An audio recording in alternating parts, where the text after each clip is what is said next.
여러분 반갑습니다. 커터백 연금투자 김봉근의 연금절세 Q&A 코너입니다. 자, 이번 시간 주제는 미국 S&P 500 추종 ETF 다양한 종류의 상품들이 존재하고 있습니다만 우리가 결국 더 한번 생각해 볼 것은 어떤 금융상품에서 매수하는 게 가장 좋을지 세금적인 측면들을 비교를 해볼 필요가 있습니다.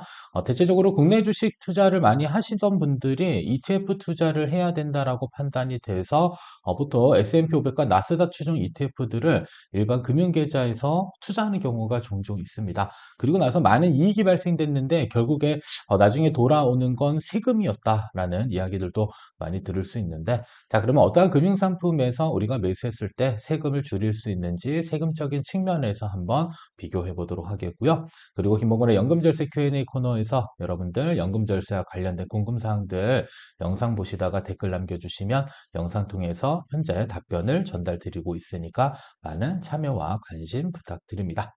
자, 그리고 현재 저희 쿼터베 자산운용에서 연금투자 진단 이벤트를 현재 진행하고 있습니다. 그래서 우리가 다양한 금융상품을 선택해서 매수하고 운용할 수 있는데, 근데 먼저 고려해야 될 것은 내 투자 성향과 목적에 맞게 운영이 잘 되고 있는지에 대한 점검이 필요합니다. 그래서 연금투자와 관련돼서 내 현재 상태가 어떤지 진단이 필요하신 분들께서는 댓글 통해서 신청해 주시면 저희가 상담을 진행해 드리도록 하겠습니다.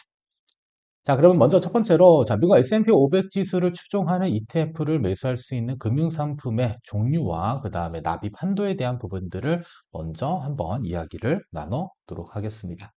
자, 먼저 다양한 상품에서 미국 S&P 500 ETF 매수 가능한데 결국 고려해야 될 것은 나중에 이익을 실현했을 때 발생되는 세금적인 부분들도 충분히 고려를 하셔야 됩니다. 다만 일단 납입 한도에 대한 제한이 있는 금융상품도 있고요. 납입 한도에 대한 제한이 없는 금융상품도 있기 때문에 먼저 납입 한도에 대한 부분들을 같이 한번 살펴보도록 하겠습니다. 자, 먼저 일반 주식 계좌에서 국내 상장 해외 ETF를 통해서 미국 S&P 500 추종 ETF를 매수할 수도 있습니다. 그래서 일반 주식 계좌에서는 연간 납입 한도에 대한 제한도 없고요. 최대 한도도 없으니까 많은 목돈을 가지고 계신 분들께서 보통 잘 활용하는 경우도 있고요. 그다음에 해외에 아예 직투하시는 경우도 있습니다. 그래서 미국 주식시장에 상장되어져 있는 S&P 500을 추종하는 ETF 상품을 직접 해외 직투하시는 경우 있는데, 이때도 마찬가지로 연간 납입 한도에 대한 제한 없고요. 최대 한도에 대한 제한이 없습니다. 그래서 어느 정도 여유 자금들이 있고 절세 계좌보다는 일반 계좌에서 S&P 500을 투자하고자 하시는 분들은 선택해야 될 수 있는 것은 일반 주식 계좌에서 하는 것과 해외 직투, 이렇게 크게 두 가지로 구분될 수 있다라고 볼 수 있겠고요. 자, 그 다음에는 이제 절세 계좌에서는 대체적으로 납입 한도에 대한 제한들이 존재하고 있습니다. 그래서 대표적으로 연금저축의 경우 혹은 IRP 계좌의 경우 연간 1,800만 원 한도로 납입할 수 있는데, 다만 다행인 건 최대 납입 한도에 대한 제한은 존재하지 않고 있고요. ISA 계좌는 연간 2천만 원씩 납입할 수 있고, 얘는 최대 납입 한도가 1억 원까지 설정되어져 있기 때문에 여러분들이 절세 측면에서의 S&P 500을 투자할 것인지 아니면 장기 투자에 있어서 많은 목돈을 한꺼번에 투자할 것인지에 따라서 일반 계좌 해외 직투 또는 연금 계좌와 ISA 계좌를 종종 많이 활용하고 있다라는 점 참고해 주시면 되겠습니다. 다만 한 가지 더 고려해야 될 것은 세금적인 부분을 충분히 고려하셔야 되겠습니다. 자, 그러면 하나의 시나리오를 만들어서 한번 예시를 통해서 여러분들 알려드릴 텐데, 자, 미국 S&P 500 ETF 1억 원에 대한 이익이 만약에 발생하고, 그 다음에 전부 다 매도했다라고 가정했을 때, 각 금융상품별로 어느 정도의 세금 차이가 발생되는지를 같이 한번 좀 살펴보도록 하겠습니다. 자, 먼저 첫 번째로는 S&P 500 이익 실현 후 일단은 매도하고 혹은 이제 금융상품의 경우는 몽땅 다 해지했다라고 가정을 하고요. 그리고 연금계좌에서는 세액공제를 적용받지 않았다라고 기본적으로 가정해서 비교를 해드리도록 하겠습니다. 자, 먼저 1억 원에 대한 이익을 실현했다라고 하는 것은 일단은 이익 실현에 대한 부분인데, 일단 일반 주식계좌에서 S&P 500 추종 ETF를 매도해서 발생되는 이익은 모두 다 배당소득세가 과세됩니다. 그래서 일반 주식 계좌에서의 매매 차이, 그 다음에 배당, 분배금에 대한 부분들은 모두 다 배당 소득세가 과세됩니다. 근데 일단 기초자산 자체가 국내 상장 해외 ETF를 선택했을 때에 대한 내용이고요. 자, 그럼 배당 소득세율은 15.4%가 부과되는데 세금으로만 보면 1,540만 원이 부과가 되는 겁니다.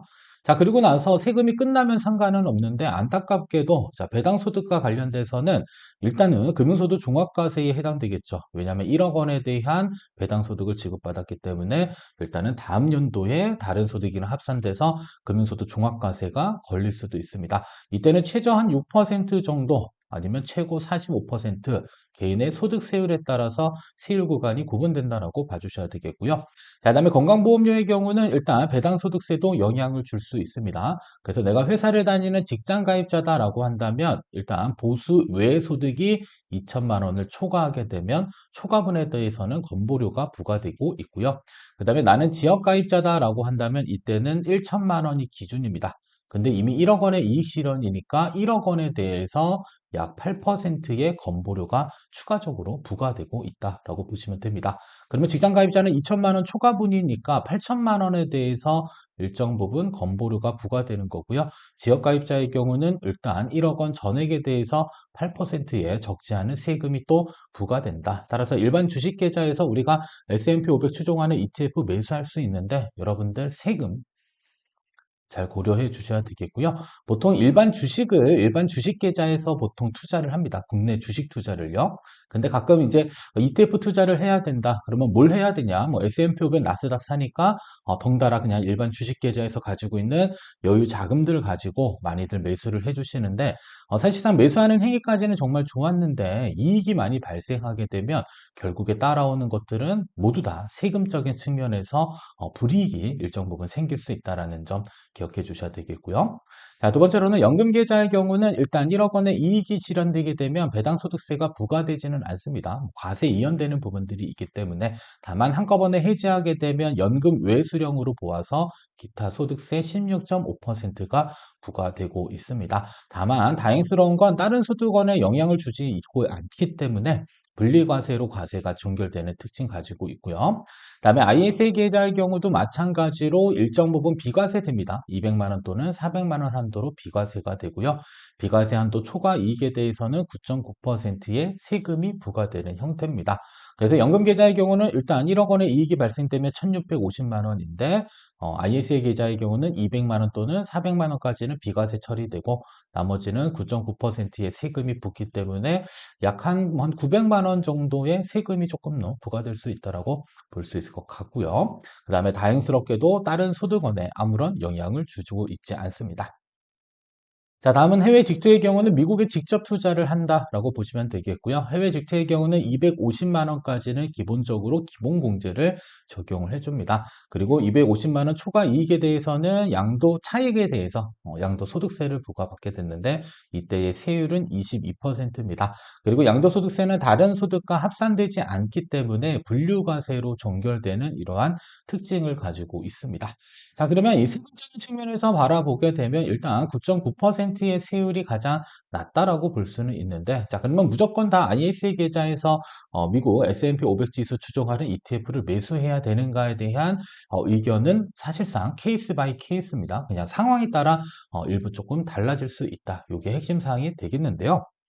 자, 그러면 어떠한 경우에 금융상품을 유리할지를 하나씩 좀 따져본다면 나는 최대 1억 원까지만 일단은 납입 한도를 채워서 장기간 보유하겠다 가정하면 이때는 세금적인 측면에서는 현재로서는 ISA 계좌가 가장 유리하다라고 볼 수 있습니다. 그래서 비과세 한도 초과분에 대해서는 9.9% 세금 떼고 나머지는 다 분리과세로 종결 그리고 건보료와 그다음에 금융소득 종합과세에 아무런 영향을 주고 있지 않기 때문에 납입 한도 1억 원까지는 저라면 ISA 계좌를 통해서 장기 투자를 목적으로 해주시는 게 좋을 것 같고요. 자, 두 번째로는 미성년 자녀에게도 장기간 투자를 해보자 하시는 그러한 부모님들이 많이 계십니다. 그래서 미성년 자녀에게 장기 투자를 목적으로 하겠다면 저는 개인적으로는 연금 계좌에서 활용하는 게 조금 더 좋을 수 있다. 다만 발생하는 이익에 대해서는 나중에 몽땅 다 해지하게 되면 기타 소득세가 과세되는 측면은 있으나 현재 안타깝게도 미성년 자녀의 경우는 ISA 계좌를 개설을 해서 가입은 할 수는 없습니다.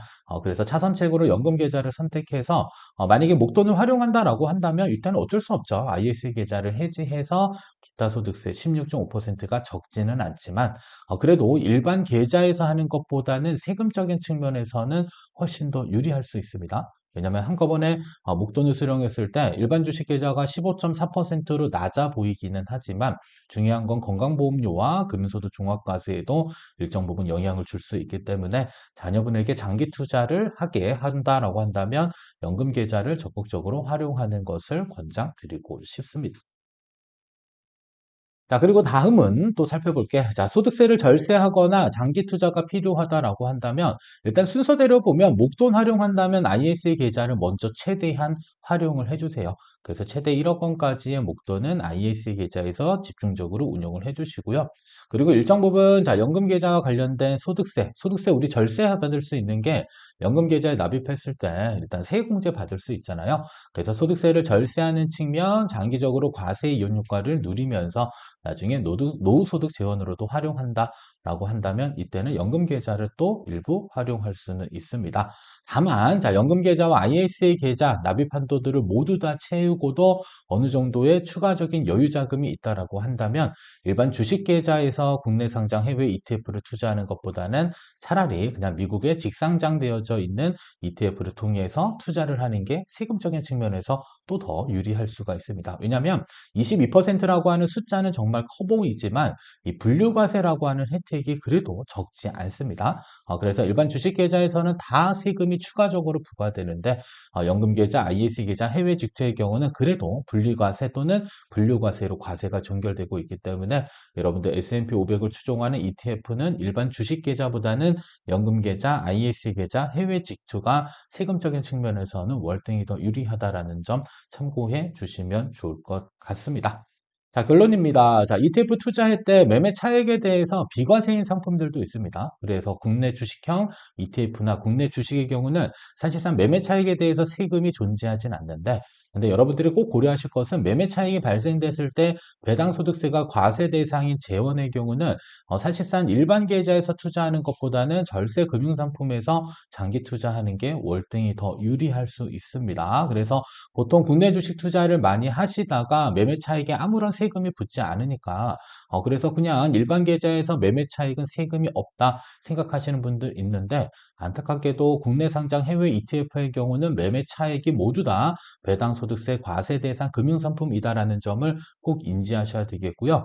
그다음에 매매 차익에 대해서 15.4% 세금을 부과하고 끝나면 다행이겠으나 중요한 건 건강보험료와 금융소득 종합과세에도 일정 부분 영향을 줄 수 있다는 사실은 여러분들이 꼭 기억하셔야 될 부분이 될 것 같습니다. 자, 끝으로 연금 투자 포트폴리오 점검 필요하다면 현재 쿼드백 자산운용에서 연금 투자 진단 이벤트 진행하고 있으니까 많은 관심과 참여 부탁드리면서 이번 시간 영상은 여기서 모두 마치도록 하겠습니다. 감사합니다.